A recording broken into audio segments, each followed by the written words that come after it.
Saturday Night Theatre.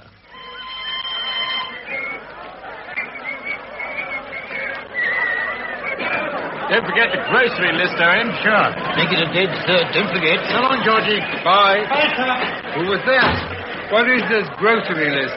And you know, that was Major Owen Evans. He only happens to be the son of the new Minister of Munitions. Well, cut yourself a slice of cake, Major. We present William Squire as the Minister in Storm Lantern, a play adapted for radio by Morris Mezeyevich from the book by Richard Earl Lloyd George, with Noel Hood as the minister's wife, David Buck as the minister's son, Lawrence Payne as the minister's secretary, and Ira Heath as the minister's statistician. The time is the First World War. Storm Lantern.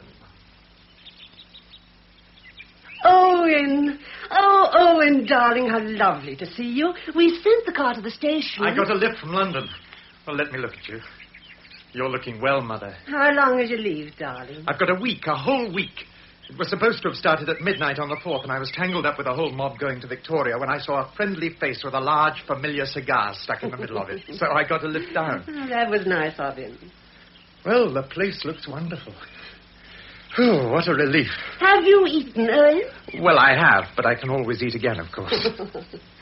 How's the old man? Your father's in great form. It started to rain, so he said he'd go out for a walk. But, of course, he's expecting you, and I'm sure he'll be back soon. Owen! Hello, Jason. How are you? Oh, you're looking well. You got that in first. Don't you think he's looking well? He's looking fine. Not too thin, but there are lines round there. I think it suits him. Mrs. Evans, the generals have arrived. I've told them the minister was expecting his son and asked them to wait in the study. Thank you, Jason. 2 top brass waiting their turn after an infantryman. Now I know I'm at home. Darling, I think I'll go and arrange about a nice hot bath for you and tea. Scotch, Owen. Thanks, Jason. How is Father? Are you keeping him in order? Oh, nobody can do that, but I'm very, very proud of him. This new job, munitions. Yes, he gave up the exchequer for a new ministry. An absolutely unknown quantity, can you imagine it? Giving up the most important post to that of the Prime Minister for a purely technical job which had to be built up from scratch. We started off with a desk and 2 chairs, but later in the day one of the chairs was requisitioned because they said it belonged to another department. Well, how's it going out there? Well, I'm glad Father's taken over munitions. It's bad, is it, Owen? It just doesn't seem to make sense. We've got the men, of course, and we're supposed to be a great industrial power. But how can you explain the awful sense of inadequacy? We're absolutely outclassed. Everything's needed. Howitzers, grenades, machine guns, rifles, barbed wire, trenching kits, shells, landmines, lorries. I've made a whole list here. Splendid. Let me have that, will you? I can see different handwriting here. Oh, half the battalion had a hand in this. It's what you might call a petition. You'd better let me have it back. I'll make out a clean copy for you. This was written with a pencil stub in the dugout. No. It's fine as it is. Owen, my dear boy. Hello, Father. Oh, it's wonderful to see you. My word, but you've grown tough. Hard as nails. A real man, Jason, eh? How are you, Father? He's looking fit, isn't he, sir? I've got the Generals Brewster and Crump in the study for you. I've told them you'll be able to see them later on. Later, Jason, later. How long? A week starting the morning of the 5th. Splendid. It'll give us a chance to have 1 or 2 talks. Are you feeling tired? Well, it was very noisy out there. And most of the noise was being made by them, I suppose. All right, you don't have to tell me. Excuse me, sir. A special branch man to see you, too, sir. I've told him to wait. For the moment, perhaps you'd kindly leave us, Jason. Yes, sir. Well, what's up, Father? Is it really difficult? There are 2 wars, my boy. And as far as I'm concerned, the principal one is here in Whitehall. General Red Hot Brewster. They get promoted not on merit, but on a basis of senility, seniority. Like cheese, the older they are, the higher. That's Brewster. Crump. Well, Brewster promoted Crump as his second in command. It's been the most ridiculous appointment since Caligula made his horse a proconsul. What seems to be the trouble? All the good generals in the past never had enough equipment. They're always complaining about shortage of armament and troops. Our generals are different. They tell me they don't need any more equipment. But do they believe this themselves? Can they possibly believe it? No, but the suggestion originally came from me, a civilian. What an insufferable nerve. What business is it of mine anyway? The job of government is to provide the war, isn't it? Do you mean to say that they actually refuse equipment? Can you imagine it, Owen? It's like a soldier refusing a free sample in a maison tolerée. Excuse me. You mean you can actually supply this stuff and they won't have it? It's absolutely terrifying. I have to think up schemes to outwit them into accepting more equipment. Oh, but leave this to me. I can handle them. I'll be praying for you, Father. Oh, excuse me, sir, but Mr. Owen's bath is now ready, and Mrs. Evans says she will have tea for him as soon as he's had it. Hello, Jessie. Oh, welcome home, sir. Thank you, Jessie.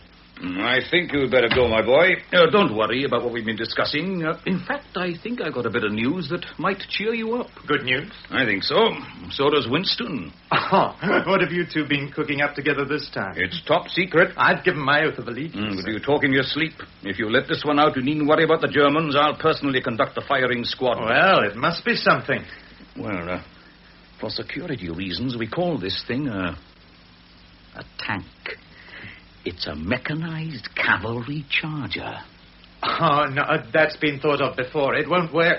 No vehicle on wheels can go through barbed wire, past dugouts and pillboxes. It doesn't run on wheels. No? How's it mobile, then? Well, I can't play guessing games with you about our top-secret inventions. Now, go along and have your bath. I got a big meeting. Well, good luck, Father. Jason. Shall I tell the generals you're ready, sir? Oh, by the way, this is a grocery list the boy brought home. Let's have a look. It's rather crumpled. Crumpled and not very clean. What's all this different handwriting? It was written in the dugout by several of Owen's comrades. I'll make a clear copy for the generals, shall I? No. I want this particular piece of crumpled, grimy paper. I suppose this uneven handwriting can't be attributed to shell shock, can it? Mud from the trenches, Jason, No little red stains? I suppose it'd be going a bit too far to experiment with a little red ink, perhaps not. However, I can trust you to hand it to me at the psychological moment. Indeed, sir. How long have they been waiting? About half an hour, but they're all right. I've explained about Owen, and they've got halfway through a bottle of brandy already. Well, there's this other chap. He's from Scotland Yard, I believe. Any idea how long it'll take? Oh, well, perhaps you'd better see him first. The generals will take up the rest of the evening, won't they? Yeah, well, tell Chief Detective Inspector Taggart that I can give him 2.5 minutes. He's just outside, sir. Come in, Inspector. Thank you. You have exactly 2.5 minutes. Inspector Taggart, sir. Sit down, will you? Oh, thank you very much. Well, now, what's this confidential matter you wish to see me about? How are you, Mr. Evans? Taggart. Aye. Taggart? Do I know you? There's something familiar. Aye, you were a young MP and we were going on a midnight expedition into the underworld. Bless me, Jack the Ripper. Aye, that's right. You've got it now. And my word, what a night. Here, Inspector, have a cigar. Oh, thank you, sir. Yes. We never did catch him. I'm sorry it turned out to be a wasted night for you. Wasted? Well, we found no trace of the criminal. I found something all right that night, Inspector. It wasn't altogether a wasted evening. No criminal was caught, and you couldn't find clues of any crime. What about the gin houses, the doss houses, the stinking alleys and grimy cellars, the rickety tenement, disorderly houses and thieves' dens? All this in the capital of the richest country in the world. I set out to investigate a crime that night. I found evidence of 10,000. Yes, sir. Well, I don't want to keep you. You must be a busy man, Inspector. Now, what do you want to see me about? This is a security matter, Mr. Evans. We're rather concerned about your safety. Yes. Now, what is it? There's a young woman on your staff, a Miss Caroline Bishop. You know her, of course. What about her? She joined your staff last March. If you say so. A statistical expert, I understand. Well? We've just discovered that she's in the inner circle of the militant suffragette movement. Caroline? Yes. Now, I don't have to tell you, Mr. Evans, what happened to you in the past. You'll dismiss the girl, won't you? It's dangerous to have her here where she can take a pot shot whenever the mood's on her. Well, we'll see what a little finesse can do in this situation. A woman is a highly susceptible organism, Taggart. I don't know what you're up to, sir, but I don't like it. If you don't know what I'm up to, you don't know whether you like it or not, eh? Now, be a good chap and let me handle it my own way. Highly intelligent and capable statisticians are not to be dismissed lightly. Oh, please be careful. Capable statisticians are not to be dismissed lightly. Oh, please be careful, sir. Yes, it was very friendly of you to call, Inspector. Oh, good day to you, Inspector. Thank you very much, Mr. Jason? Sir. Before you call these chaps in, have I got my production charts? They're in your desk, Minister. Ah, yes, thank you. Now, two things. That little bit of paper. Do I hand it to you, or does Owen? Owen, brief him. Sir. Now, Jason, tactics. This is a crucial meeting. I'm going to use everything I know to break through their stonewalling tactics. Now, what have you found out? Brewster. Brewster. Nothing in his private life, no vices, no financial involvements. But there is one small thing of interest. Do you know he's afraid of spiders? General Brewster? It may sound incredible, but he'd rather face a rhinoceros at full gallop than a spider. Interesting. All right, I'll try to remember. Now, you've got me the other material I asked for? Yes, I've put it on your desk. Brewster's second cousin married a man called Thomas Alfred Baverstock, who is a shareholder of Hamilton's, the small arms people. And I've got the names of others. All right, fetch him in. Oh, I hate to use this sort of stuff, but heaven help us, what is there to do? I'm sure you're right, sir. Gentlemen, the minister will see you now. Yeah. Gentlemen, I'm sorry you kept waiting. How do you do, Minister? How's your boys? Major in the infantry. Splendid, sir. Now, sit down, gentlemen, sit down. Oh, there you go. Now, then, I take it we've left our revolvers in the cloakroom. Yes, I've talked it over with my colleague, Minister. We're quite ready to settle our differences and start a fresh page. After all, there's teamwork called for. If we all pull together, we'll knock Jerry for 6. Die down. Yes, I don't have to remind you, Minister, that we have our boys at the front, too. There's no need to make any protest about that, General. We would like to speak very plainly, however. Splendid. Now, you've got some figures about equipment, Minister. Now, before you start firing them at us, let me give you just one statistic that we've computed while we were waiting for you in the study where you made us so very comfortable. Very good. Between us, General Brewster and I have 67 years of military experience. What my colleague means to say is that we, too, have worked out certain figures of our requirements. Yes, you see, you must consider, Minister, the question of mobility. Now, in the old days, troops were strengthened with great quantities of protective armor, and armies vied with each other in providing heavier and heavier armor for their soldiers. And in the end, this defeated the whole purpose of defense by slowing down maneuverability. Now, gentlemen, I'm not dismissing mobility, maneuverability, and general agility. I don't want to bog you down with unnecessary material, but surely this is not a proposal to equip your cavalry with 15th century armor. But, gentlemen, this has become an engineer's war. All our national genius for inventiveness and organization in the machine age is at your disposal. More than 600 industrial firms have agreed to turn out weapons. Yes, Here is the raw material of victory, gentlemen, and we offer it to you to hammer into practical military shape. But who are these firms, Minister? What do they understand about producing weapons? They're the top men in the country. Hard-headed manufacturers of commodities ranging from locomotives to sewing machines. Yes, but they've had no experience producing arms, Minister. We're professional soldiers. We must know that our weapons are up to standard. Yeah. We can't equip our fighting men with machine guns produced by sewing machine specialists. This war isn't a sewing circle, you know.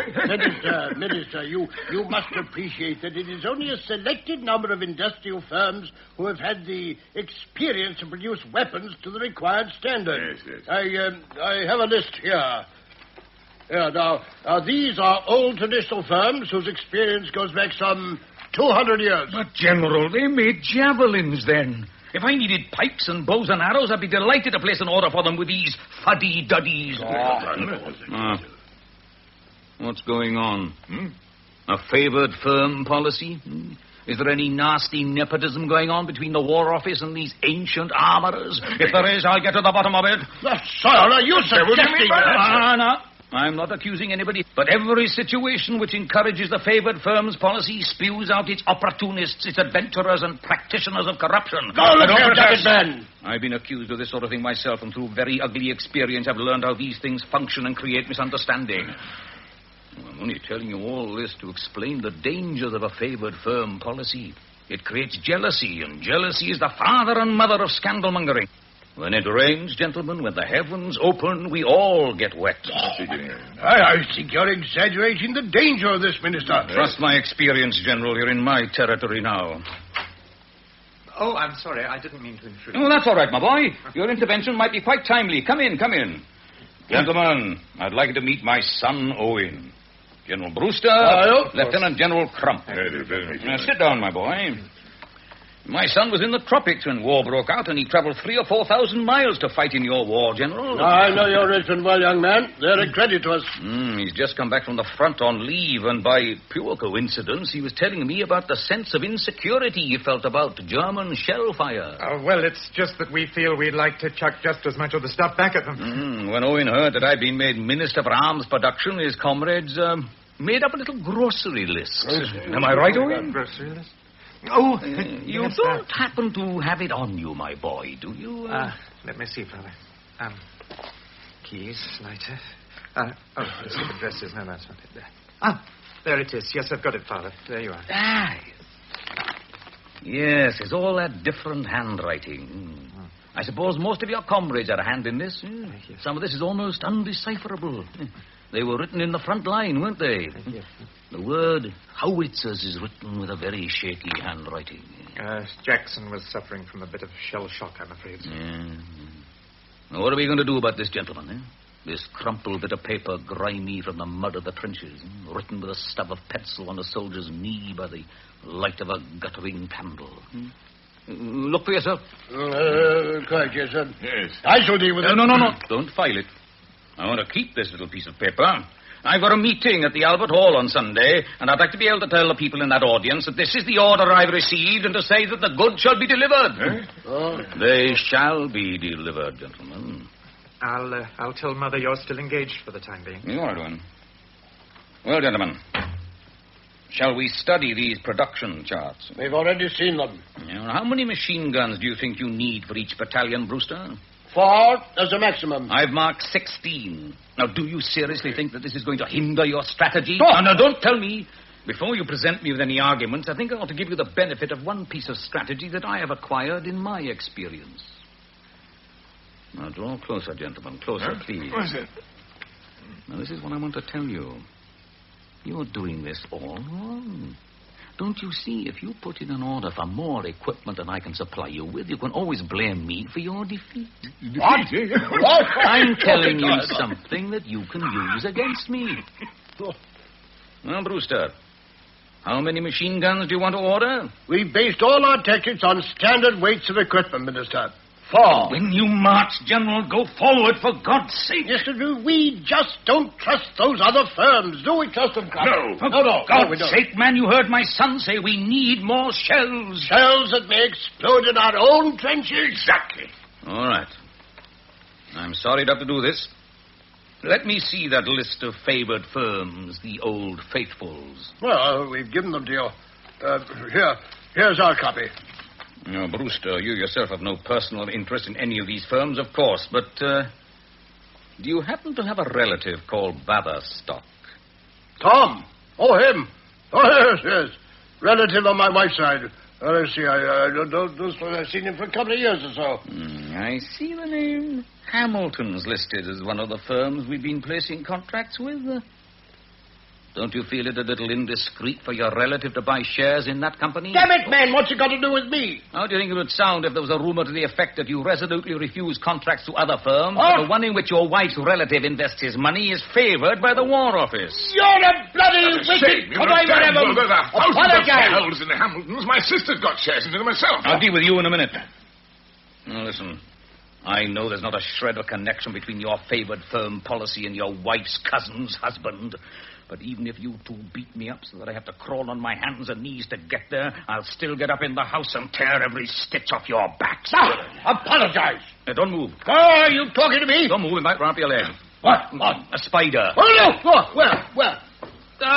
Don't flap. It's gone now. Where? Down, Sam, for goodness sake. Don't you see he's pulled a flanker? There's no spider. No, Crump, are you Don't be a sure? fool. Sit down, man. He's made a fool. No. All right. Gentlemen, you insisted on 4 machine guns, and I suggested 16. Let's compromise.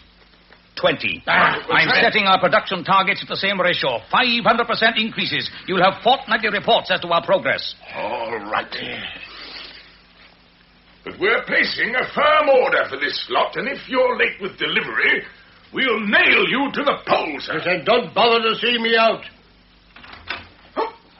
Beg your pardon. And good day to you, too. Success, Jason.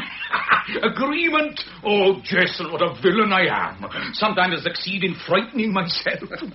I worked the spider. Poor old Brewster. Oh, they deserve it, sir. Congratulations. Good. Now, another thing, Jason. Caroline Bishop. Sir. Why did you engage her? Well, she had first-class qualifications, sir. Is anything wrong? Do you know she's a militant suffragette? Lord, no. Are you sure about that? Good heavens, I'll have to get rid of her at once. You think she'll want to stick a knife in my back, eh? Or was it Charlotte Corday who butchered Marat when he was taking his bath? Well, I don't necessarily see it taking place on quite such an intimate occasion. Touché. Anyway, let me have a look at the girl. I really think you shouldn't take such chances, Minister. Now, don't worry, my boy. I'll deal with her. Well, she's been waiting in the anteroom, sir. Oh. The young lady, sir. Thank you, Jason. That'll be all for the moment. Miss Bishop. Now, sit down, please, young lady. Jason told me that you're an excellent statistician. Yes, sir. Send an official memo to the Director General of the Arms Production Committee. Sir. I am pleased to inform you that agreement has been reached with the General Staff about our production targets. 500% increases in all categories of weapons to be delivered by yesterday. But earlier will be appreciated. Oh, congratulations, sir. Thank you, my dear. It is exciting. All categories of weapons? Everyone. What about ambulances? Ambulances? We'll send those to Kaiser Willie. I'll settle for guns. No. There's something I'd like to ask you, Miss Bishop. What is your opinion of women's role in the war effort? You know, we've plans to have the young women and housewives working in the factories. Do you really want to know what I think? I think it's a very fine mess you men have got us all into. And now, I suppose, we're being asked to show our appreciation and loyalty by doing work that we've never been trained to do for wages far below what would be paid to the men. And afterwards, when we've helped to get you out of this mess, we'll be bundled back into the kitchen and the nursery and told that we're not really fitted to have a voice in our future and the future of our children. And then the whole thing will start all over again. Oh, my dear, you'll see that it will not be the same. You know, last week I visited the old village where I was brought up. I wandered through the woods familiar to my boyhood. There I saw a child gathering sticks for firewood, and I thought of the hours I spent in the same pleasant and profitable occupation. For I also have been something of a backwoodsman. And here is one experience taught me then, which is of use to me today. I learned as a child it was little use going into the woods after a period of calm and fine weather, for I generally returned almost empty-handed. But after a great storm, I came back with an armful. We are in for rough weather now. We may even be in for a winter of storms. It will rock the forest, break many a withered branch, and leave many a rotten tree turned up by the roots. But when the weather clears, you may depend on it there'll be something brought within the reach of the people that will give warmth and glow to their grey lives. Something that will help to dispel the hunger, despair, the oppressions of the wrongs which now chill so many of their hearts. And women, who have so nobly rallied to our help, will share our right to lend their voice in the highest councils. Yes, Mr. Evans. And when women have the franchise, when that golden day breaks, I only hope that they will not lose their taste for wearing a pretty petticoat. I hope he won't insist on the right of being a cement mixer. On the subject of femininity, some of my views are decidedly old-fashioned. How are you going to do it? Mr. Evans. We're going to do it with a stiletto, pills, or a homemade concoction of glycerine and nitrates. I don't understand you. How did you find out? When were you going to time it for? Derby Day? Michaelmas or Halloween? You knew all the time. Why didn't you have me arrested? Oh, you're not such a desperate character after all, are you? Here, give your nose a good blow. Oh, now, don't worry. Nothing's going to happen to you. You mean you won't arrest me? I suppose you were determined to prove yourself a heroine. I wasn't really going to blow you up. It was to be a demonstration of a suitable occasion. I was the inside woman.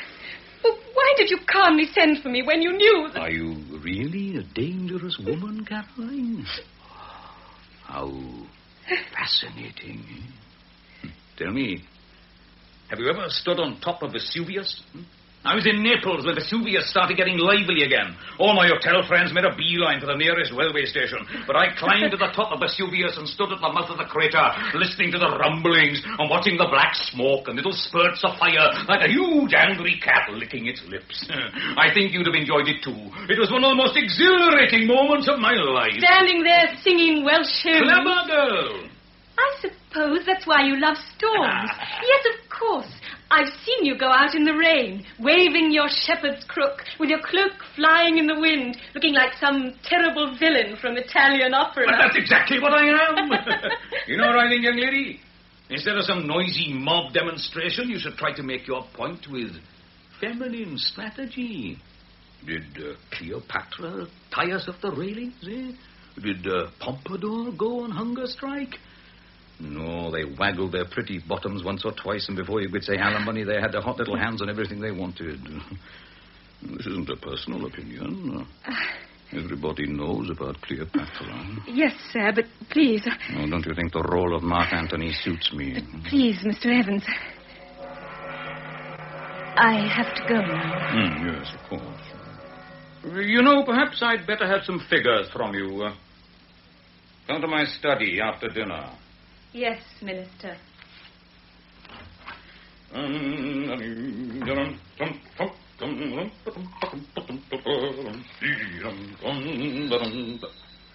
Hello, Morgan Evans here. May I speak to Sir Beerbohm-Tree? Herbert? Yeah. Look, I want your advice. I'm speaking at the Albert Hall on Sunday. You know that damned echo. Well, I want to project my voice so the words going out don't hit the words coming back. Yes, it's a barn of a place, I agree. Well, how would you cope?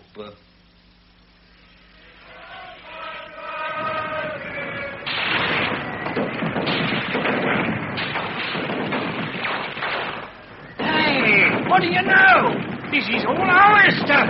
Hey, what have we got here? And I Stepford!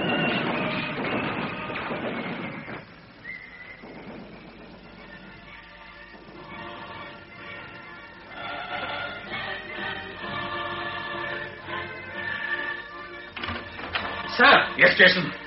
We've had the phone call. Just this minute. Yes? It's all over, sir.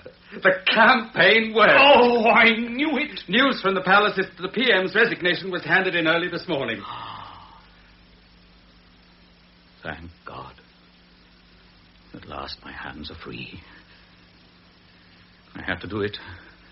You know I had to do it. Yes, that's true. You're the only man for the job. You mean that? I swear it. You had to do it. I didn't do it alone, you know. No, I had tremendous allies. I think I can say we're all entirely disinterested. The proof is that they were from every party, right, left, and centre.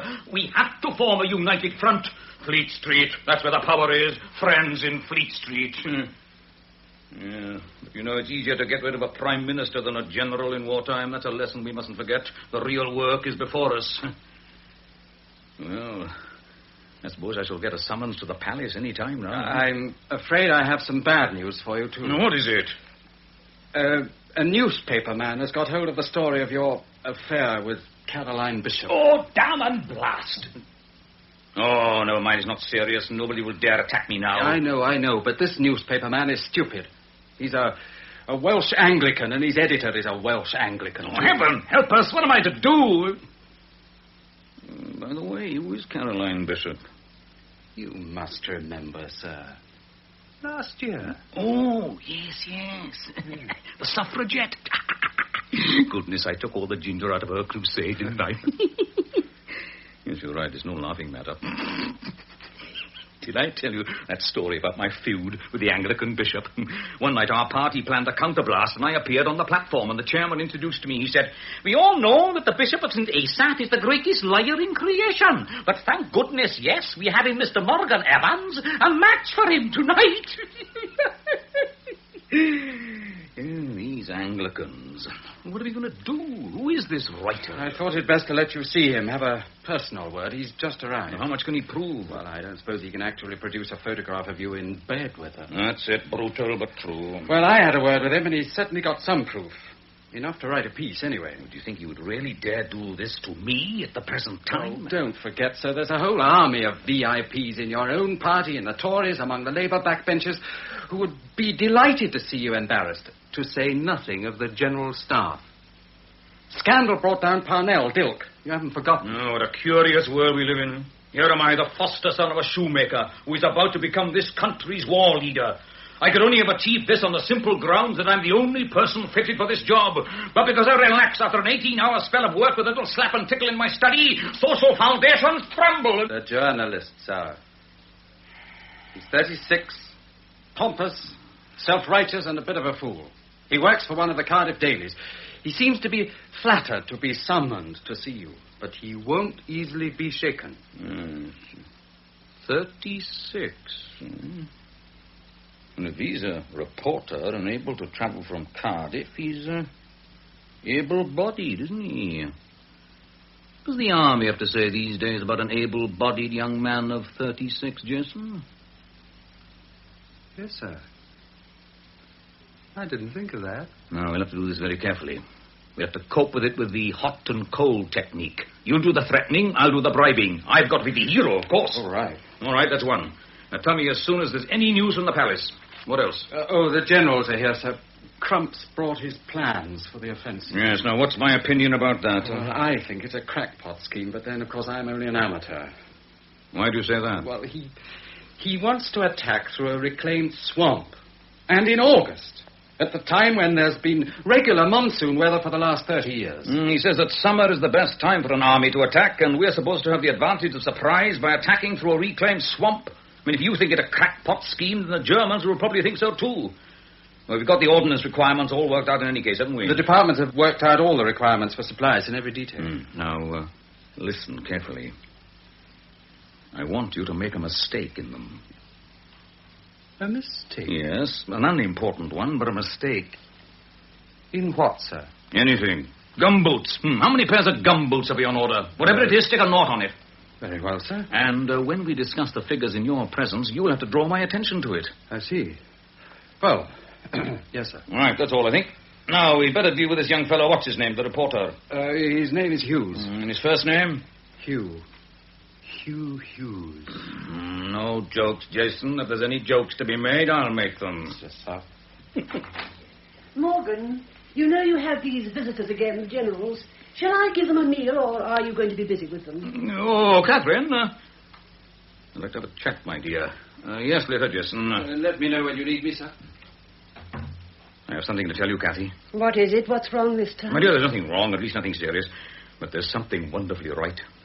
The Prime Minister has handed in his resignation, and I expect a courier from the palace any time now. The premiership? Darling, I think the King is going to ask me to form a new government. Oh, Morgan. You see, darling, all our years of struggle are to be crowned, and I want you to know that I could not have done it without you. Morgan, my dear. It's not quite settled yet. You understand there are still difficulties and problems. I mean, some of the Prime Minister's friends in the Cabinet have sworn that they won't serve with me. What have they got against you? Oh, against me personally, nothing. But we come from a different background. I mean, these are all school friends of the Prime Minister. We are faced with jealousy and caste solidarity.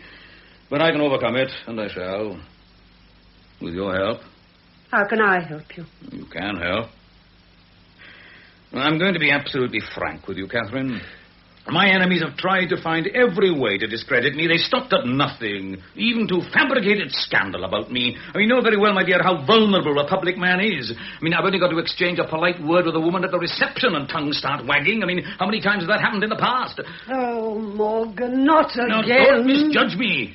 You know, you only have to smile and those damned hussies start boasting that they made a conquest of me. What's happened this time? Well, there was a young woman on my staff. I haven't seen her for months now. She left at the beginning of this year. In fact, I could hardly remember who she was, and I was told about it. What are they saying? Well, they're linking my name with hers. They've absolutely no proof whatever. All that happened was that when I was working late, as you know I have to, my dear, she invaded my study one night on the pretext that she wanted some letters signed. I went through the correspondence with her, and then she had to check something in one of the letters, so I took a short nap. I mean, you know, it happens. I can sleep anywhere. Well, I just put my feet up for 5 minutes, and when I woke up, I found my tie unfastened and my shirt unbuttoned. I mean, she said she was making me comfortable. Well, I'm afraid that's how we were found together by another member of the staff. Oh, Morgan, what a terrible liar you are. Give me the Bible. No, I won't have you blaspheme. Give me the book. I shall swear by all that's holy. I won't have you adding any more sins to your conscience. All right, my dear. Believe it or not as you will. But I've been in the front line for 2 years now. I fought the battles at home as well as those in France. I've had to fight every kind of bitter opposition. I've worked 20 hours a day. I haven't slept. I've gone without rest and every solace. Why? Am I a war profiteer? Am I a poster hero who basks in his artificial glory? Others have made millions out of the war or live with the sound of perpetual applause in their ears. I've just done a job of work. The king wants me to form a government. Am I doing this for ambition? Was it ambition that prompted me to give up the chancellorship for a new unknown ministry and involve myself in technicalities for which I had to go to school all over again? But I willingly made this sacrifice, and I ask as my right for sacrifices from you. Yes, my dear, sacrifice your pride, stifle your jealousy, forget that I'm a husband, and remember that I'm a pilot trying to navigate a storm never before experienced in the history of our country. You don't have to make speeches to me, Morgan. Spare me your eloquence. I'll do what I must for Owen's sake. He's told me what we owe to you. Oh, my dear. What is it you wish me to do? Nothing, almost nothing. There's a young man waiting for me in the study. After I've interviewed him for a few minutes, all I want you to do is to come in with a tray of coffee. No, Morgan. Please, don't touch me.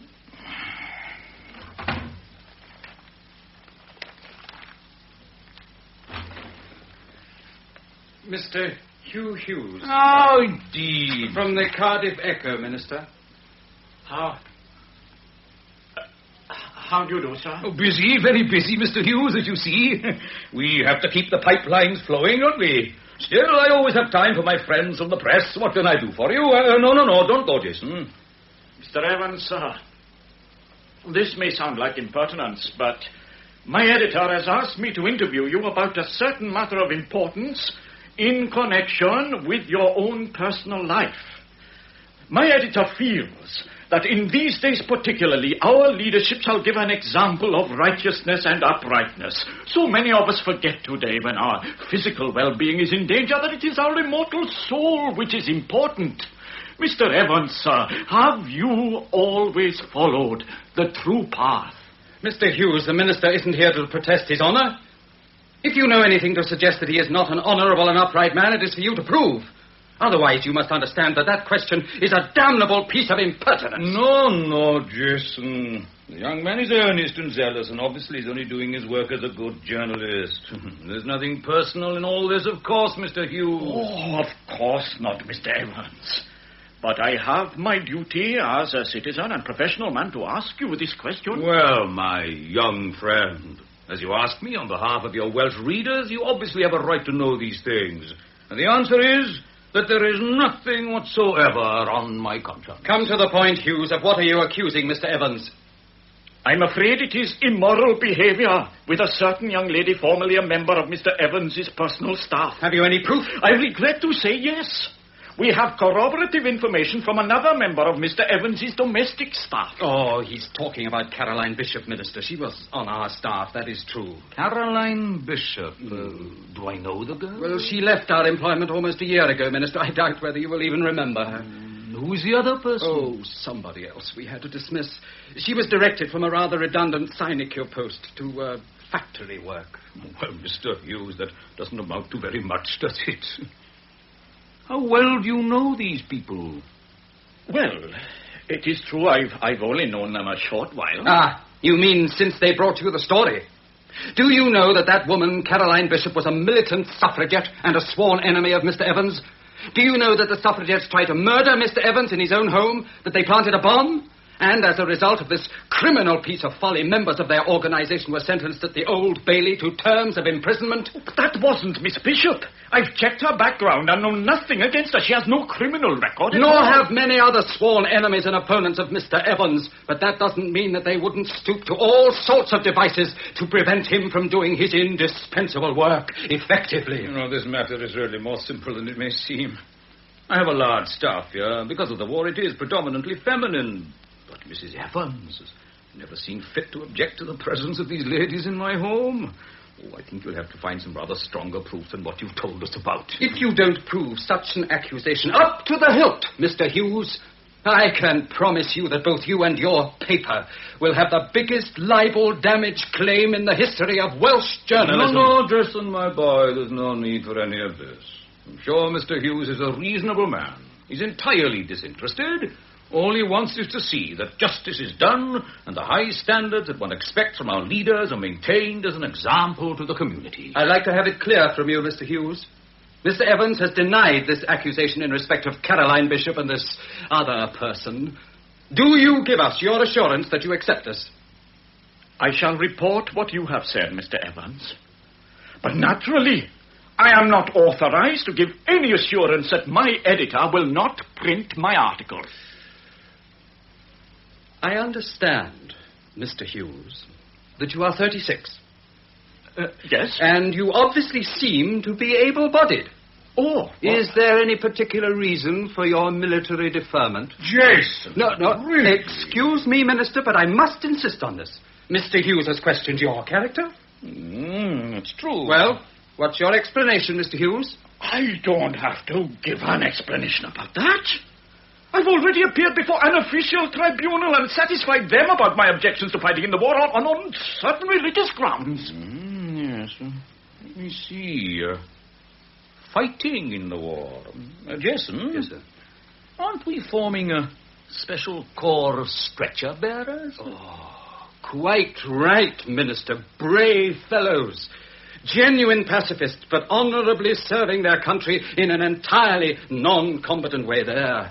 Amid flying shrapnel and whistling bullets, they succor their wounded comrades in the heat of battle. Oh, no. That should satisfy your immortal soul, Mr. Hughes. No, Jason. I think this must be left to Mr. Hughes's conscience. Nevertheless, I think I'll drop a line to Mr. Hughes' editor about this special corps.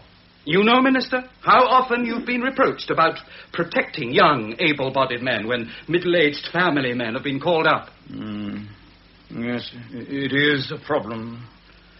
Nevertheless, if I have genuine proof of this accusation, Mr. Evans, I feel honor-bound to do my journalistic duty. Well, exactly, Mr. Hughes, if you have genuine proof, but what does that amount to? I mean, are we going to take as gospel the gossip of two rather disgruntled females who've been directed from rather comfortable jobs to factory work? I approve of your high journalistic standards. It is a rare and refreshing thing these days, and I'd much rather see you carve an honorable career for yourself for the future. Oh, I don't want to send you into battle, Mr. Hugh Hughes. I'd rather have you in Who's Who.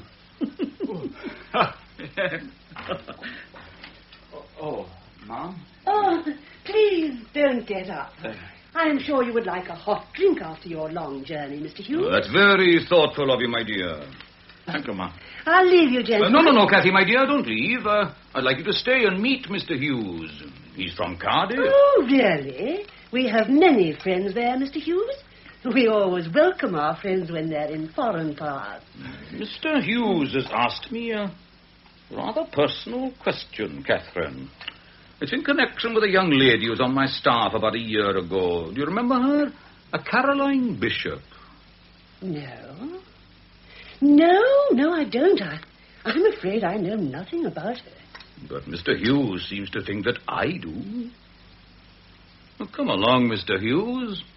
You had a certain accusation to make about this young lady. Would you kindly repeat it?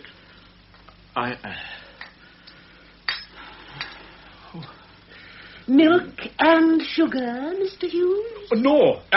Yes, 2 lumps, please. Well, Mr. Hughes? No, Minister, I've decided I've nothing to ask you. Thank you for granting me an interview, Mr. Evans.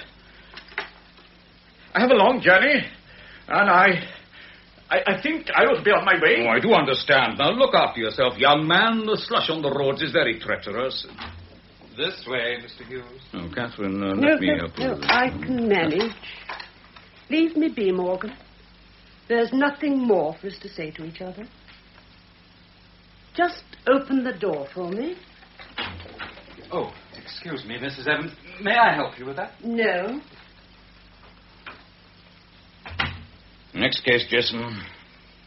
Don't forget, gumboots. Yes, sir. What are you grinning at? Mr. Hughes, I'd much rather have you in who's who. Yeah, all right, sir. Gumboots. Now, that's it. Now, one other thing.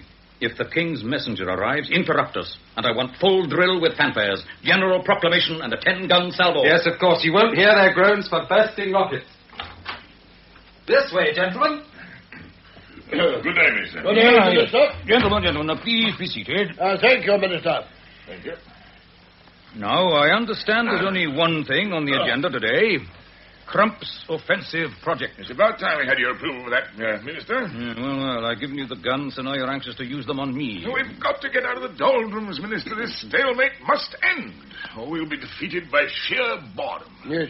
Well, I must tell you frankly, gentlemen, that I'm skeptical about our capacity to launch an offensive. I don't like the idea of launching it in a reclaimed swamp where the irrigation system can be smashed up after a few gun barrages.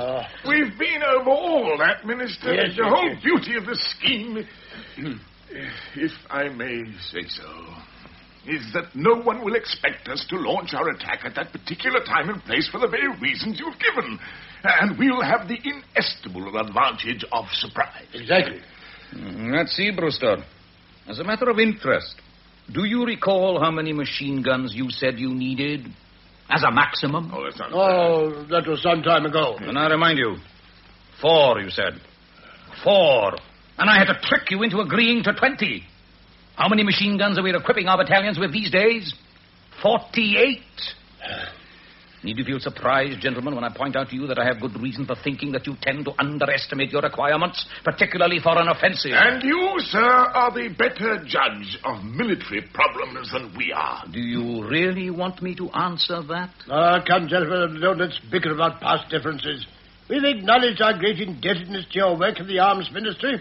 All we're saying now is that the wonderful flow of arms has made it possible for us to crack down on the enemy and smash him. You think that the Germans haven't been able to match our flow of arms? What assurance can you give me that we have an advantage in weight of armor? It is not necessary to have a total preponderance of weapons. Right, The whole sir. point about the strategy, if I may be allowed, is to have the initiative in attack. And for that, local superiority of firepower is all that's required. We don't have to break through the entire front, Minister. Yes.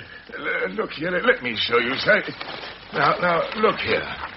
There, and there. Now, these 3 parts of the front are the only ones at which it is necessary to achieve a breakthrough. Now, in 48 hours, Minister. Yes, that's what I said. In 48 hours. Our concentrated bombardment and infantry attacks will achieve the rupture before the irrigation ditches are churned up and before the weather bogs us down in the mud. Our cavalry will be through, and then havoc! We will roll the Germans back into the North Sea. General, if wars could be won by making speeches, then I'd be confident that with your assistance we could make rings around the Germans. But we are dealing with the lives of our countrymen. Oh. It's no good. I told you it was no good, Samuel. No. It has to sink in. Got to be digested. Digest is no good. He'll never agree. We're wasting our time. What's all this? Good day to you, Minister. This is the last you'll see of this little scheme. But I promise you it won't be the last you'll hear of it. What's up, General? What are you trying to say? Don't use tactics with me, if you please. You had several weeks to make your mind up about this. My view is that you are not able to make a decision. Not able to make a decision? No, Minister. Out with it! Out with it! What are you trying to say? I've said all I want to. What's he getting at? If I may speak plainly, Minister, this is no reflection on you personally. Please don't think that we're questioning your moral courage. But the general feeling at headquarters is that a war minister with your strong bias for peace and humane consideration will never give us our chance to launch a necessary offensive. Right. You mean my anti-war campaign during the Boer War, is that it? Damn it, man, I took more personal risks to myself in my peace campaign than you're ever likely to meet in conducting your war. This is not a criticism of your personal courage. No, I'm not calling you a conscience. All I'm saying is that you're so damn mixed up in your humane views that you're totally unfitted to make a decision which involves total war. You over-identify yourself with a man on the front lines, Minister, which may be damn good humanity, but is thoroughly bad soldiering. He's quite right, sir. At the back of your mind is the fear, the sensitiveness to loss of life. It's not that we don't personally respect you for this, but as a war minister, we think you'd make a damn fine minister of health. That's the best thing you said this week. All right, gentlemen. I'll put my cards on the table. I am afraid. I am frightened, I admit it. When this war started, I had a tussle with my conscience whether I should retire from politics altogether. I have imagination. I dream of bloodstains on my pillow. Is that bad? Is it bad to fear responsibility for millions of lives? Is it really better to be like you, to play with the lives of men like pieces on a chessboard? Which of us is better fitted to make a decision? The answer's very simple. It's a question of arithmetic, isn't it? Better to lose 30,000 men in a single, bold, constructive offensive than to fritter away 100,000 lives in useless stalemate. Right, That's the decision you are faced with. But you can't stand up to its logic.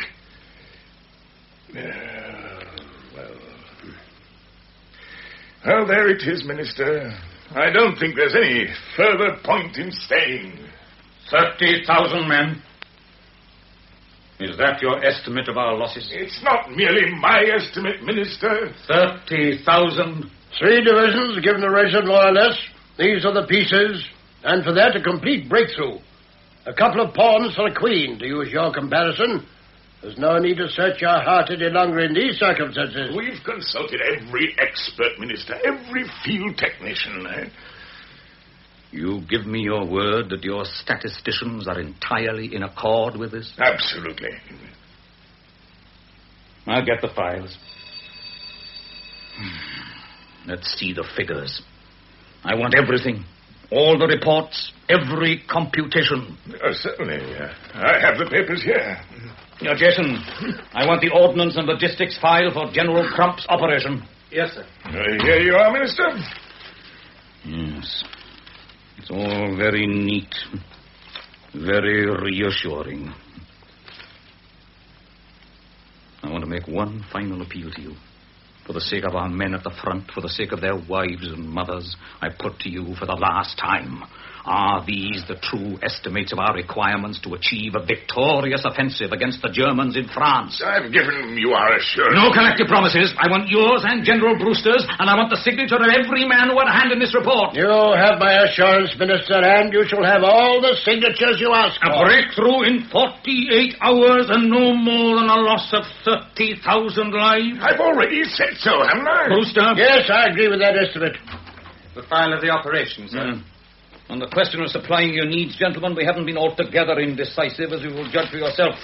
These reports have also been ready for several weeks. Ordnance, munitions, transport, kit, down to the last roll of lavatory paper. Oh, splendid. Jason, they've been checked, of course. Yes, sir. By you too.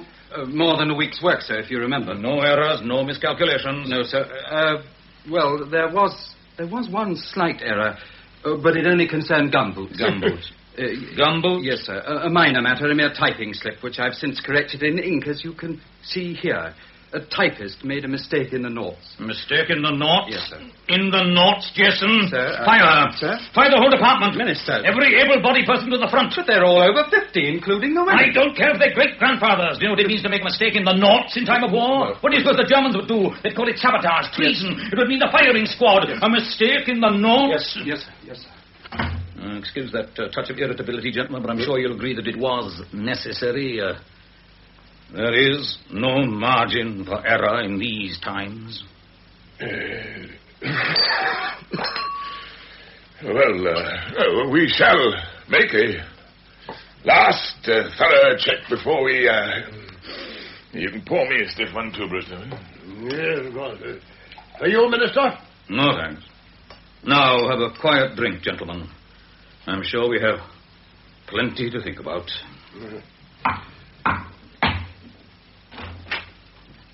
I am compelled to interrupt you, Minister. Something important?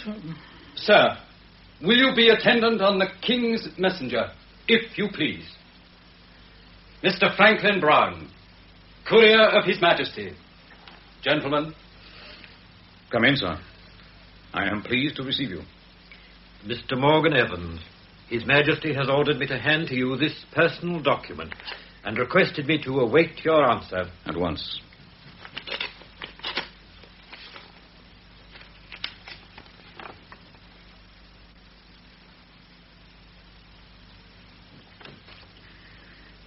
Would you convey to His Majesty my compliments and inform him that I shall be privileged to attend on him at Buckingham Palace at 1:00 p.m. tomorrow, Thursday the 18th, as requested? Thank you, sir.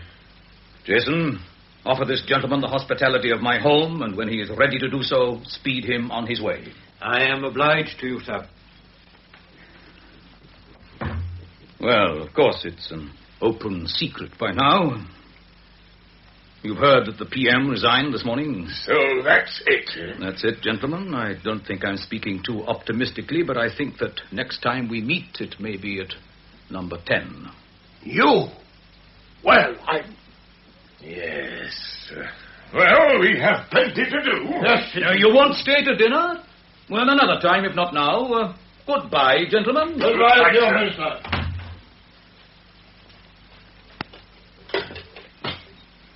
Owen! A drink on this. I've just heard that little reception. Our congratulations in order. How does it feel to be the son of a prime minister at a time when history with a capital H is being made? Well, it's impossible to appreciate or believe that it's really taking place. Yes. Thanks. Better days. Better days. Do you remember when we lived at number 11? I think so. I was an engineer working at Tilbury in those days, remember? I do. I used to come back to Downing Street in my working clothes. And one day I was just turning up from Westminster Underground when I was confronted by a barrier of police. The whole of the traffic was held up because of some VIP do. I tried to get past, but the cops wouldn't let me through. But I'm Owen Morgan Evans, the son of the Chancellor. I live at number 11. And I'm Mary Pickford, said the cop. It was no use. No one would believe me. After a while, I began to doubt it myself. I always doubted. I'm the son of a village shoemaker. I'm told that this humility is no good. Power, high office should be ruthless, confident. What do you think? But it's only those frightened of power who are fitted for it. I suppose we ought to celebrate. After Thursday, that is. Yes, you ought to invite one or two people. Yes, of course. A quiet at home with a small circle of select friends. James Barry. Melba? Yes, of course. I suppose I could accompany her on the piano. And that lovely dancer they're all raving about. What's her name? Pavlova. Yes, and Dan Leno for the fun of it. And Beerbohm Tree. Do you like power, Father? A little. No, a lot. But it frightens me, too. And that's good. I'll go and tell Mother. Or would you rather tell her yourself? You can tell her. But pretend that I don't know that you told her. She'd like to hear it from us both. Put your feet up while I go and tell her.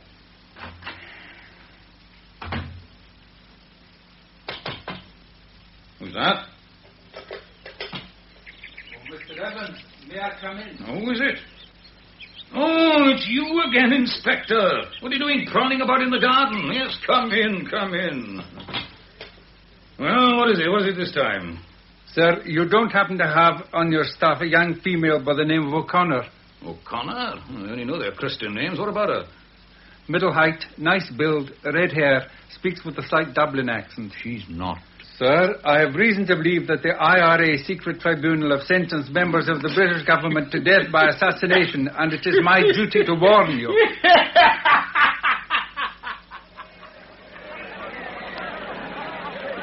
Janie, I'm here. Owen! Oh, you're a brick to mix with this mob here. I could have met you at Scott's. Oh, I couldn't wait. Let's have a look at you. Jane. Will you be staying over in town before going to Checkers? I've got tickets for the show at Daly's, and the table is booked, too. First, let's take a quiet spin in Hyde Park. I'd like to get some London air in my lungs. Is it as bad out there as they say? Then let's talk about it. I say, isn't that old Tom Williams on that soapbox? He's a dreadful man. He makes all those anti-war speeches. He was one of my father's staunchest chums in the old days. He used to face all the broken bottles on the platforms of the pacifist meetings. Let's drive on, please. You must be tired of war and politics.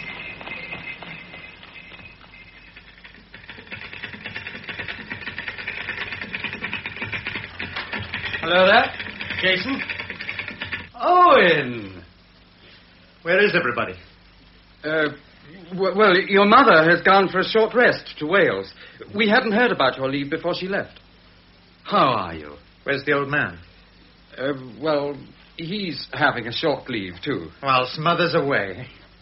What's going on? Where is he? Oh, he's here, but I don't think it's possible to disturb him. Upstairs? Just take it easy. Now, you can't make any rules about a man like your father. He's got to be a law unto himself. A fine bloody homecoming. Owen, sit down. Now, there's no point in wearing yourself out over this sort of thing. I'm not preaching. I'm just plain damn frightened. Does he know what's going on out there, the bloody mess we're in? Of course he does. Much better than you do. Well, then it makes it mucking worse. That's all I can say. Mucking worse. Listen. The old man's got everything under control. Everything. He's been working 20 hours a day. He's not a machine. He's got to relax in his own way. How long has he been on leave? 2 nights and a day. I suppose the traffic on the staircase has been worse than bloody Piccadilly. He can handle it. He's as strong as a buffalo, Owen, and you know it. He's seeing Crump in a little while. He's due to arrive at any time, and I can promise you this. He'll be ready for him. This is the crisis. You say he's as strong as a buffalo. But a time will come when even his strength will pack in. These 40-hour jags of his would half kill a normal man. It's frightening. Forget your blind love of the man and see it straight. I wanted to see him, to talk to him. I've been making up my mind what to say. Do you know what the men call it? Crump's flypaper strategy. We're up to our eyes in it, stuck there in the mud. Sitting bloody clay pigeons for everything Jerry can throw at us. Why don't they put a stop to it? We've been fighting 50 days and we've advanced 2 miles. At this rate, it'll take us 60 years to get to Berlin. We know all about that. Your father's been to France. He's seen everything. He's been everywhere. Talked to privates in the line as well as the French General Staff. There's nothing he hasn't done. Has he got rid of Crump? That butcher's cost us the lives of hundreds of thousands of men. A year ago, I told Father to get rid of him. Don't you suppose he knows about Crump? Don't you know that he's fought everybody in the cabinet about getting rid of him? Everybody. They're all scared stiff that it would bring down the government and lead to a military junta. The press are behind Crump. Even the old man can't sack the whole of Fleet Street. And Crump's even got friends in the palace. How does one get rid of a soldier hero in wartime? What's your formula for that? Why, in God's name, are the press behind Crump? Don't they know what's going on? Are they blind? Are there no war correspondents? Crump has told them we're killing more Germans Crump than and his phony statistics. What's happened? Has he been able to arrange an exchange of chartered accountants with the Hun? How can anyone believe such bloody lies? You see, they want to be blind. They have to be. This has got to be a victory. We can't admit all these sacrifices have been in vain. Well, that's it then. To maintain the bloody myth of General Crump, our boys have to drown in the mud, get butchered on the barbed wire by the thousand every hour on the hour. Owen. I swear to you, the old man's doing everything humanly possible to put an end to it. Crump has been summoned here. There's going to be a battle royal. I don't know what your father has up his sleeve, but I know it's bound to be one of his masterstrokes. Don't take any notice of this interlude upstairs. He'll give General Crump the fight of his life. Yes, if he has any strength left. Well, this is fine. Wonderful. I'm famished. Jason, meat, Rainford, Jesse. Give me a good rare beef steak. Owen, my boy, another leave. Splendid. Take your coat off, Father. Good. Your jacket, take it off. I want to prove something to you. Sit down. Now, give me your hand. You're going to put my hand down this time, eh? Well, maybe. 3 years in the fighting services may well have put snap in your braces. Jason? Sir? Crump arrived yet? Not yet, sir. That's it, my boy. Press on. I want to see him directly he arrives. Yes, sir. Messages, phone calls? Northcliffe phoned, sir. I told him you were resting. Oh, grip of iron the boy's got. Infantry life, eh, son? But your strategy isn't much good, no. You never make your all-out effort at once, whilst I'm fresh. I've never been beaten at this yet. Winston was champion of the cabinet, but I was champion of the house. Old John Burns, the docker, used to wrestle like a bear. Never did him any good. Oh, Jesse, the master wants a good meal. Quickly, he's hungry. Yes, sir. What will you have, Mr. Evans? Now, let's see. 1 infantry general, well grilled, and a couple of ripe cavalry colonels, rare for entree. As for pudding, how about you, my dear? Yes, sir. I mean, no. I mean, I'll get you something. What did Northcliffe want, Jason? I told him you couldn't come to the phone, and he said, all right, you'll do. Just give him a message from me. Say that I heard he's been trying to interfere in strategy. If there's any more of it, I'll break him. Damned insolence. The king of Fleet Street. Crump runs to him every time he's in trouble. Now, Owen, my boy, would you like to try again? Like a rock. Like a damned ruddy rock. Anyone waiting for me? Tom Richards is in the library. Oh, Tom. Wonderful. I thought he was in jail. Well, if you remember, sir, you told Tom when he was put in jail for his anti-war speeches that you hoped when he came out he'd have breakfast with you. I said that? Yes, sir. Well, there you are, then. Put out an extra plate. Got you, Owen. I think I pulled a muscle. Oh, it's a trick. No one can be as strong as that. How did I do it, then? I think it's the way you hold your arm at an angle. Mm-hmm. Yes, that's it. So that the harder I press, the more firmly I push your elbow against the desk. The old cantilever principle. Good boy, you spotted it. See, they always tire themselves out after a while, and then I make my counterattack. You seen Crump? What about a bit of psychology there? Put his hand down. Challenge him to a duel across the desk with his jackets off. What do you make of that, Jason, eh? If they stare on me long enough, some of it wears off on them, doesn't it? I'm going to take my bath. Stay for a while, my boy. Eh? Your mother isn't here at present. You're not feeling lonely, Father? Would it surprise you to know that I always feel lonely without your mother in the house? Minister, I think I'll go and get on with the paperwork. Yes, right, Jason. Well, Owen, I don't have to ask how you are. You give me the toughest contest since old Dr. Burns. Are you going to get rid of Crump? That's my contribution to the war effort, my boy. But can you, with Northcliffe, with the palace? I got rid of Brewster, didn't I? Yes. Father, why did Mother leave? Why did she go this time? Don't lecture me, for God's sake. Don't question the way I fight my own private war against tiredness in every bone in my body, against frustration and fear and sheer nausea. It's my way of getting drunk to forget. Besides, the temptation is rather too much for me. Wasn't it Oscar who said he could resist anything except temptation? If you protest, I think you're jealous. As they all are who vilify me. Is it my fault I'm absolutely irresistible to women?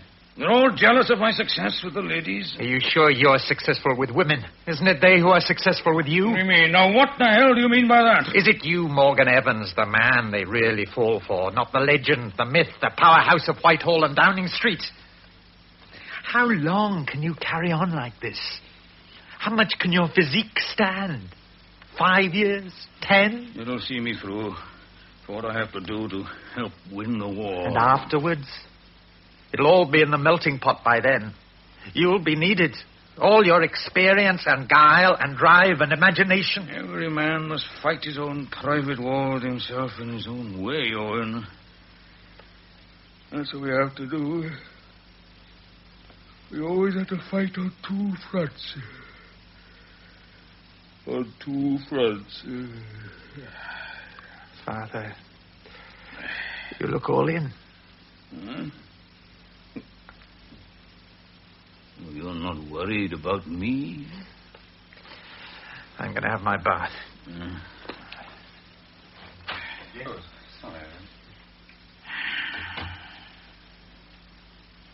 How are you feeling, sir? Oh, I'm all right. What's on your mind? Well, come on, let's have it. What trouble's been brewing whilst I've been away? What's the latest crisis? Yes? Oh, good afternoon, sir. Just a moment, please. You know who? Hello? Oh, it's you. Yes, I'm offering you the post. No? Not good enough, eh? All right, I know it's a junior job. What can you expect? They're all dead against any sort of job for you. What? Look, if you take that cigar out of your mouth for a couple of minutes, I'll be able to hear. All right. What about the Ministry of Armaments? Will that satisfy you? Good. Leave it to me. You meant to offer him that all along, didn't you? All right, Jason, let's have it. What's been happening? Just list the danger spots. Sir, I don't know if you're fully aware of the extent of the opposition to having our friend here back in the government. After the Dardanelles... Don't give me history lessons. I'd remind you that you've canvassed every member of the government. A coalition, sir, that includes all parties, and even your staunchest friends oppose the appointment. And within the last day or two, more than 100 members have put questions on the order paper. The Albert Hall has been hired for a mass meeting of protest. Dozens of others are being organized all over the country. The generals and the admirals are also dead against it, sir. Dead against it. Now I know I must be right. Finally, sir. Finally? May I contribute my view to this? I don't see how I can possibly stop you. Besides, everyone else has. Well, may I say this then, sir? There's no one in the government who could possibly challenge your leadership.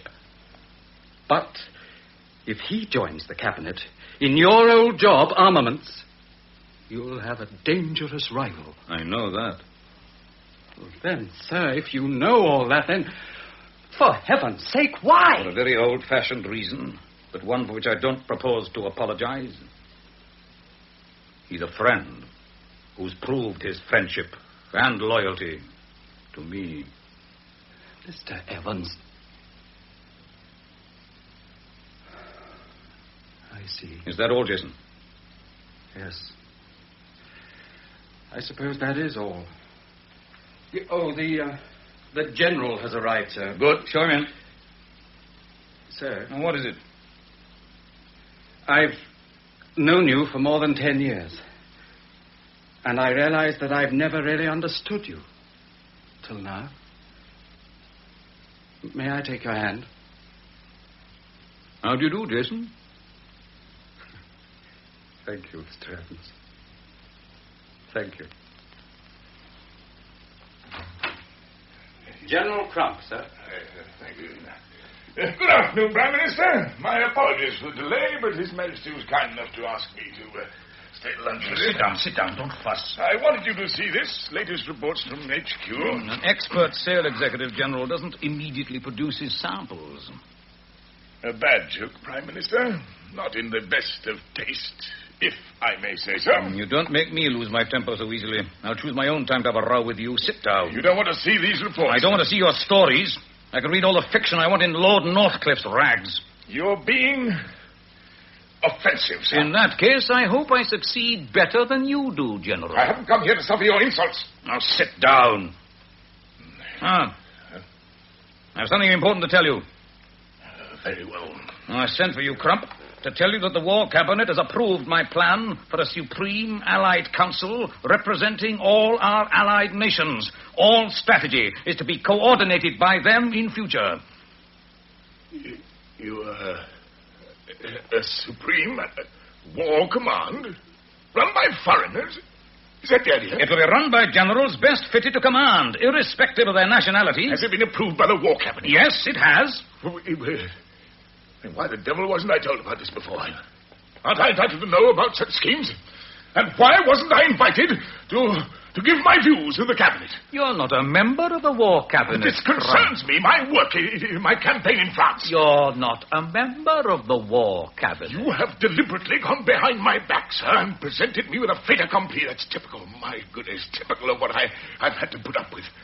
A supreme command created over my head without my knowledge, without a chance to give my views. You're not a member of the War Cabinet. So that's it, sir, yes. You think you can build a pontoon over me and bypass all my efforts? That's well put. That's very well put, General. And where does this leave me, do you think? I'm supposed to be head of the armed forces of the Empire.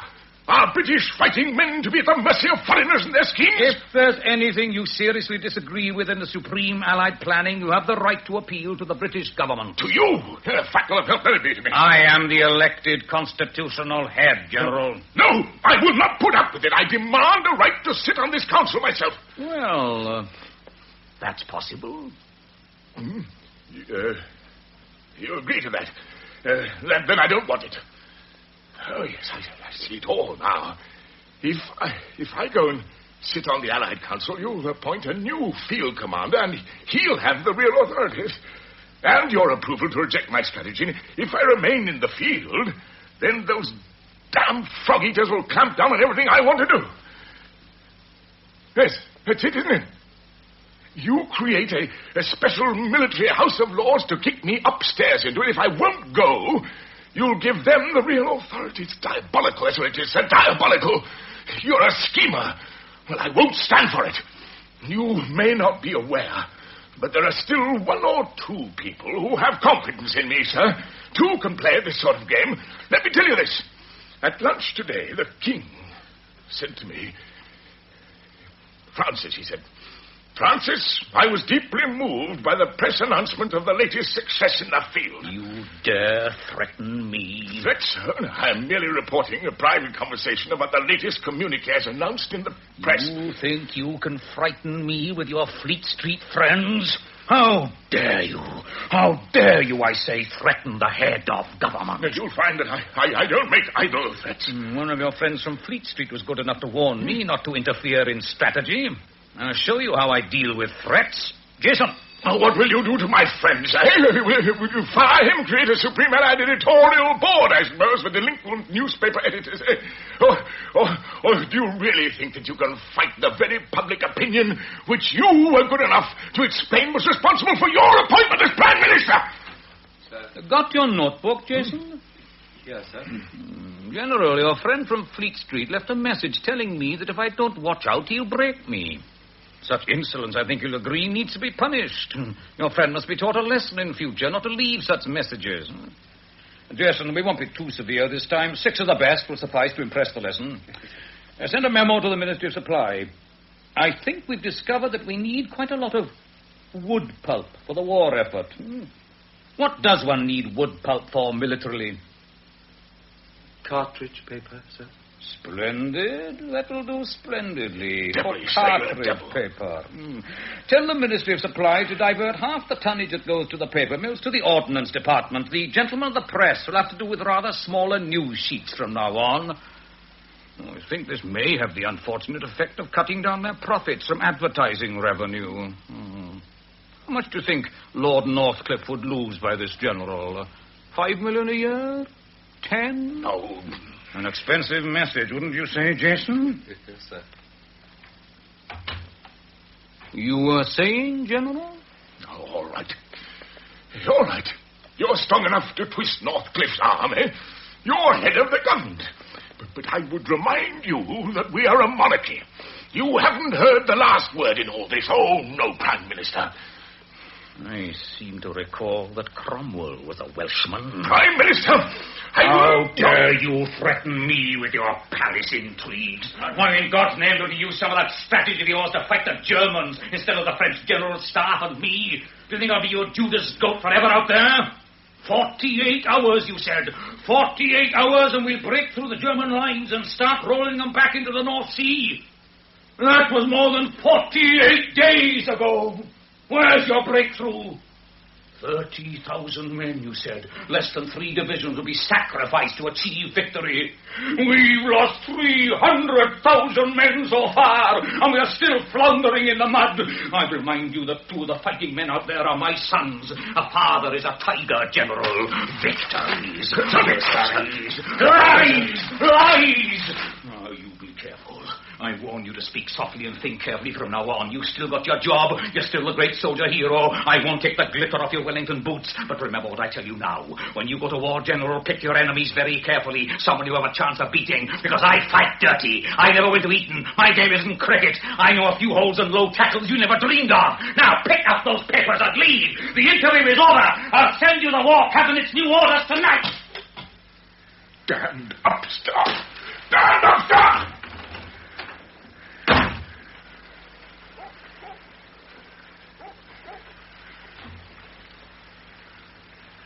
Minister?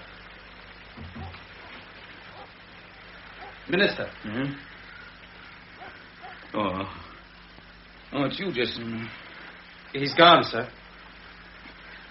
Please don't stand out in the garden in your slippers. It's wet.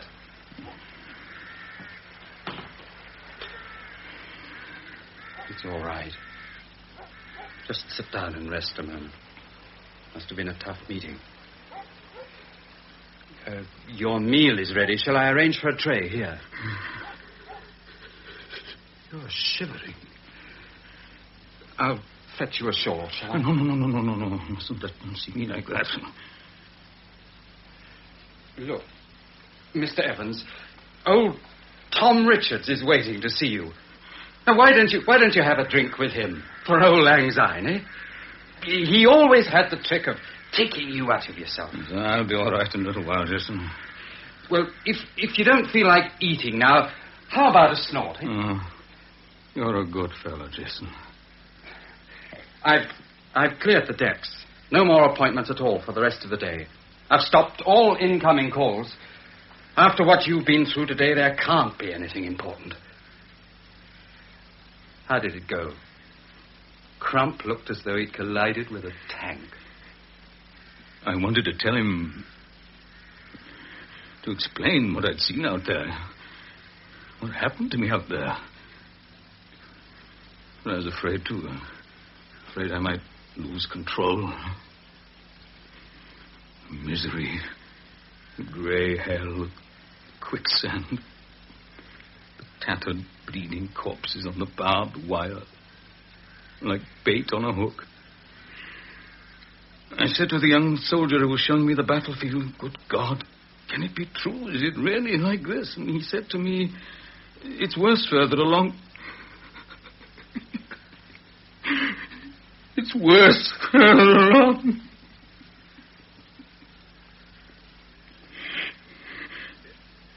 Sir, old Tom has some very funny stories about his rest cure in Brixton. How do they treat him there? Oh, good old Tom. We used to be on the same platform at one time. Remember my pacifist days during the Boer War? The peace meetings, great stuff. Yeah. Pitched battles in front of the town hall in Birmingham and Bristol. Broken bottles, knuckle dusters. But you beat them, remember? Yes, I was a pacifist in those days, and the broken heads didn't matter because I believed in that fight with all my heart. Why are people like that, Jason? I wanted to save them. Bloodshed in a useless war. Them and their brothers and their sons. And they turned on me like wolves. If only I could be sure. You're sure, Jason, that it is a threat to our homeland, and not like the other one, for a share of empire loot. If only I could be certain. You see, Jason, there are always two conflicts, not one. Every man has to fight a war on two fronts, and the hardest enemy to defeat is the one you can't see. What's that? Sounds like gunfire. Another air raid on the coast, I should think. Yes, a raid, all right. Open the French windows, Jason.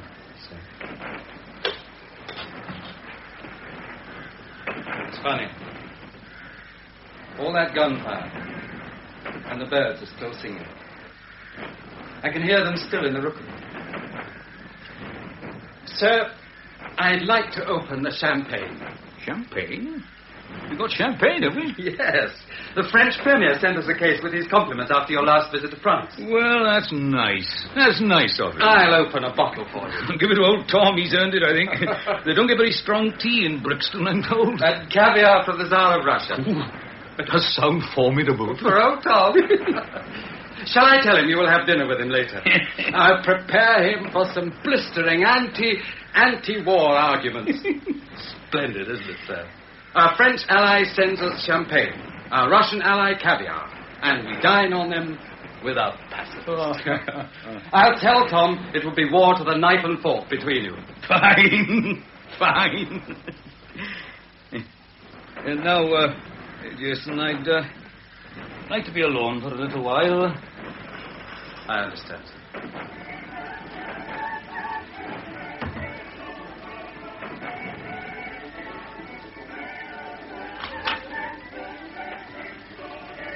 Father?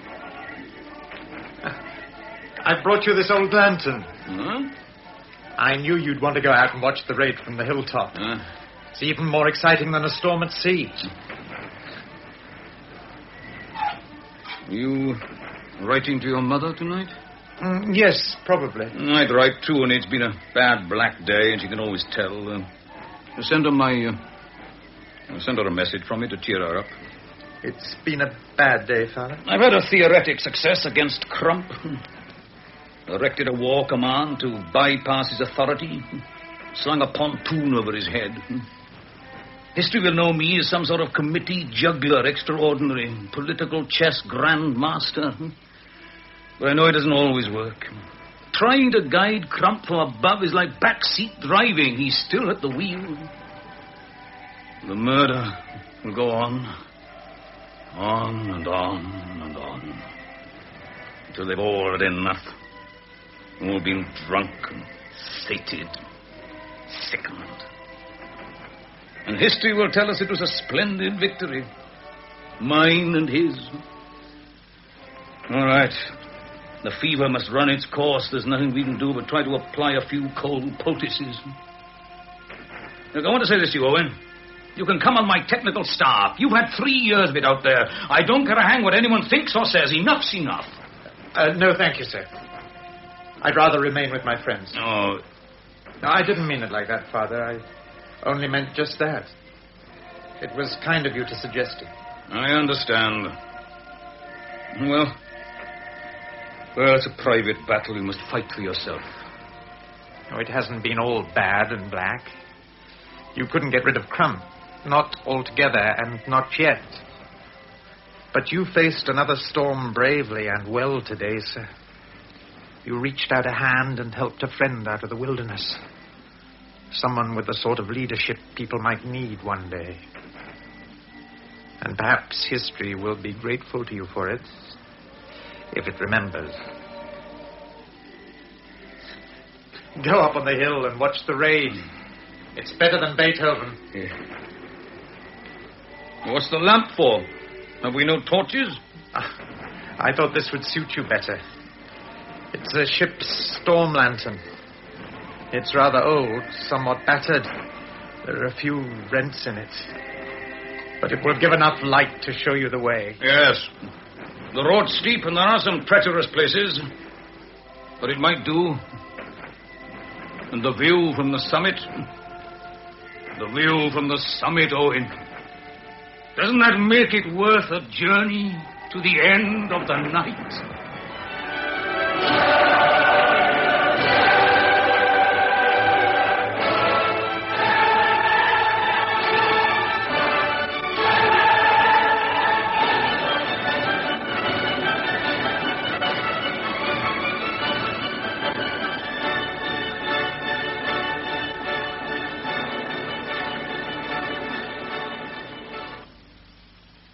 In Storm Lantern, which was adapted for radio by Modest Mizeyevich from a book by Richard Earl Lloyd George, the part of Morgan Evans was played by William Squire, Mrs. Evans, Noel Hood, and Owen Evans by David Buck. Jason was played by Lawrence Payne, Hugh Hughes by Hayden Jones, and Caroline Bishop by Ira Heath. General Brewster was played by Walter Fitzgerald and General Crump by John Justin.